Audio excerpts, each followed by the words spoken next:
Right, I want to give a shout out to TeamGBTV on Alfred Fagon's birthday here in St.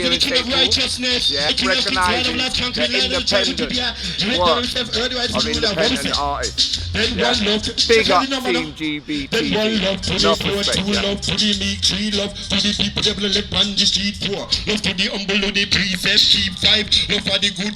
yeah. So this poem's called The Bristol Trade. Yeah.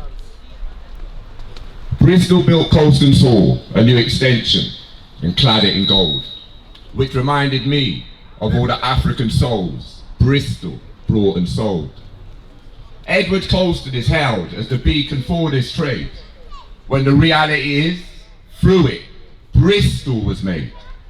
Bristol profited in so many ways, to name them all would take us days. Trade, commerce, stature, is to name just a few of how through the African people's suffering, Bristol grew. It was called the slave trade, so that the people who profited could say their gains were legally made. But if we were able to talk to Milosevic, Pinochet, or Hitler, they would say the same, even though we know their regimes were sinister. What Hitler did was rightly called the Holocaust. Shouldn't the same be said for Africa when you look at all that she lost? Through persecution, beatings, fear and death, people were enslaved till their last breath. People were taken from all over the great continent, never to return. And over time, many would forget everything they did ever learn. Imagine not being allowed to speak in your native tongue. Imagine not being allowed to educate your young. Then over time, your ways are lost and your history is forgotten. And you become part of a world where you belong at the bottom. How was it possible for people to absorb such pain?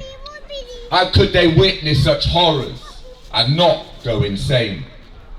These are just a few of the things they had to endure, so that the people who made it legal could gain more. The people who did it said they were the civilized race. They keep rewriting history to make their case. But if we look at the facts, and facts alone, who was uncivilized and savage is easily shown. That is the Bristol trade. But that isn't where our journey began, and it's definitely not where we started. So I think we need to bring back our strength. So for that, this poem I'm going to let me find it. It's Father Garvey, right? And this is from a collection called Cargo. And this collection stands for Charting African Resilience, Generating Opportunities. Yeah, because we are here through our ancestors' actions, nobody else's.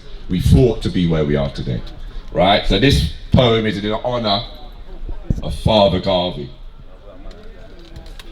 Marcus Messiah Garvey Jr. was born on 17th of August 1887 in St. Anne's Bay, Jamaica. Throughout his life, he fought against inequality, making him a true chain breaker. From an early age, Marcus Garvey's quest for knowledge was plain to see as he pored over books in his father's library, which became his nursery. Submerged in books, Marcus Garvey soaked up much knowledge. Being mostly self-taught, his father's library became his college. Marcus Garvey left school at age 14 to work as a printer's apprentice, which led to him leading a strike for higher wages and fighting against injustice. These are the foundations that inspired Marcus Garvey to found the United Negro Improvement Association. His goal was to unite the African diaspora so they could work together to rebuild their great nation. Self-determination was Marcus Garvey's ultimate goal. Being able to self-determine was his essence, his soul. The UNIA was the vehicle Marcus Garvey created to drive his plans into reality. Quickly expanding across America and beyond, the UNIA soon gained notoriety.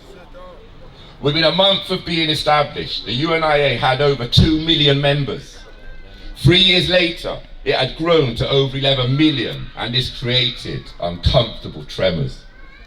Newspapers, property, businesses, and an emerging shipping line had the government and the authorities determined to fit a crime. New laws were introduced to track and monitor Marcus Garvey's movements in the hope of reversing his cause and the African diaspora's improvements.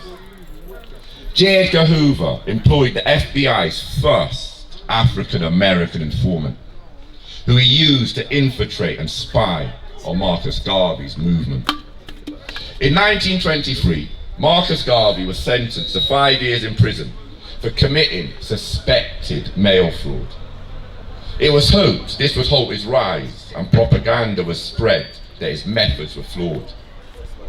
Marcus Garvey was released from prison after serving 2 years of his sentence. Immediately returning to Jamaica to continue educating people was his insistence. Marcus Garvey's influence was still strong, and in 1928 he created the People's Political Party, which was the first political party to defend the interests of Jamaica's African Caribbean community.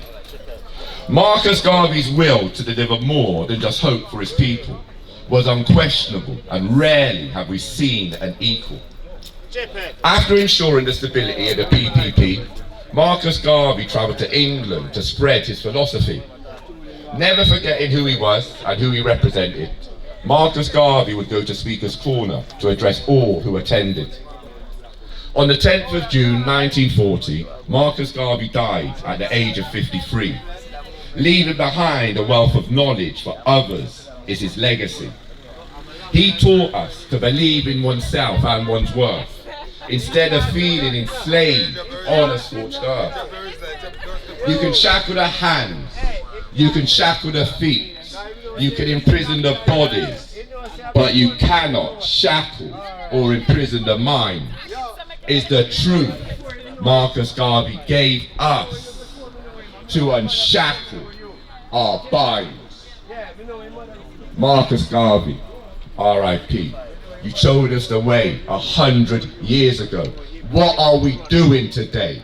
Why are we trying to engage in a system that was built on white supremacy? They call it democracy. It's a demonic secret. It was built to hold us down, and people still want to engage in a system that doesn't want to recognize us as human. Stop engaging with the fuckery. You hear me? Yeah? We were safer when we didn't engage. This community was powerful when we didn't engage, when they didn't want us, right? All they've done is steal and take from us all this time. Listen, fuck a minute. Don't know. Greezy What type of man? Venom Productions.